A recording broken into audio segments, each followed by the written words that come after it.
അപ്പോൾ നമുക്ക് പയർ കറി വെക്കാം അല്ലേ. പയർ കറി വെക്കാമെന്ന് പറഞ്ഞെങ്കിൽ നല്ല മുളപ്പിച്ച പയറാണ് കേട്ടോ ഇന്ന് കറി വെക്കുന്നത്. മുളപ്പിച്ച പയറെന്ന് പറയുമ്പോൾ നല്ല പോഷകസമൃദ്ധമാണല്ലോ, ഒത്തിരി പ്രോട്ടീനൊക്കെ കൂടും നമ്മൾ മുളപ്പിച്ച് കഴിയുമ്പം.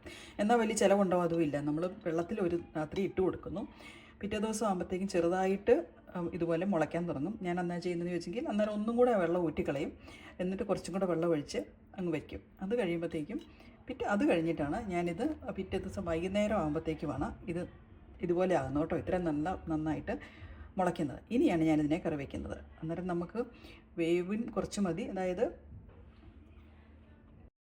അപ്പം അങ്ങനെ ചെയ്യുമ്പോൾ എന്ന് പറഞ്ഞെങ്കിൽ നമുക്ക് വേവ് കുറച്ച് മതി. ഇത് പെട്ടെന്ന് വെന്ത് കിട്ടും ഇങ്ങനെ ചെയ്യുമ്പോൾ. രണ്ടാമത്തെ ഗുണമെന്ന് പറഞ്ഞെങ്കിൽ പോഷകസമൃദ്ധമാണ്. അപ്പം നമുക്ക് കറി വയ്ക്കാം.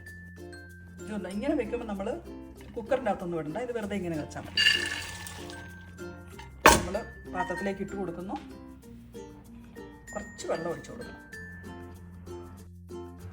ഇതൊരു കുറച്ച് വെള്ളം ഒഴിച്ചു കൊടുക്കണം, കുറച്ച് ഉപ്പിട്ട് കൊടുക്കണം. മൂടി വെച്ച് 10 മിനിറ്റ് നേരം വയ്ക്കും.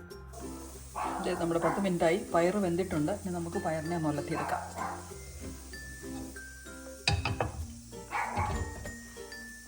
പത്ത് മിനിറ്റ് കൊണ്ട് പയർ വെന്ത് കിട്ടി. ഇനി ഇതിനെ ഞാൻ ഉലത്തിയെടുക്കുവാണേ. നമ്മൾ സാധാരണ ഉലത്തുന്ന പോലെ തന്നെ നമ്മൾ എണ്ണ ഒഴിച്ച് കൊടുത്തു, കടുകിട്ട് പച്ചമുളകും കരിവേപ്പിലയൊക്കെ ഇട്ട് നമ്മൾ ഉലർത്തിയെടുക്കുന്നു. അപ്പോഴത്തേക്കും നമ്മുടെ പയർ തോരൻ ഇവിടെ റെഡിയാകും.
ഞാനിവിടെ തോരൻ വയ്ക്കുന്ന പോലെ കുറച്ച് തേങ്ങാപ്പൊടിയും കൂടെ ഒക്കെ ഇട്ടിട്ടാണ് ഉണ്ടാക്കിയത്. അപ്പോൾ അതിന് കുറച്ച് വേറൊരു ടേസ്റ്റ് ഉണ്ടല്ലോ. അങ്ങനെ ഉണ്ടാക്കുവാണെങ്കിൽ എല്ലാവരും കഴിച്ചോളും. നല്ല ടേസ്റ്റായിട്ടുള്ളൊരു തോരൻ ഇവിടെ റെഡി ആയിട്ടിരിക്കുകയാണ്.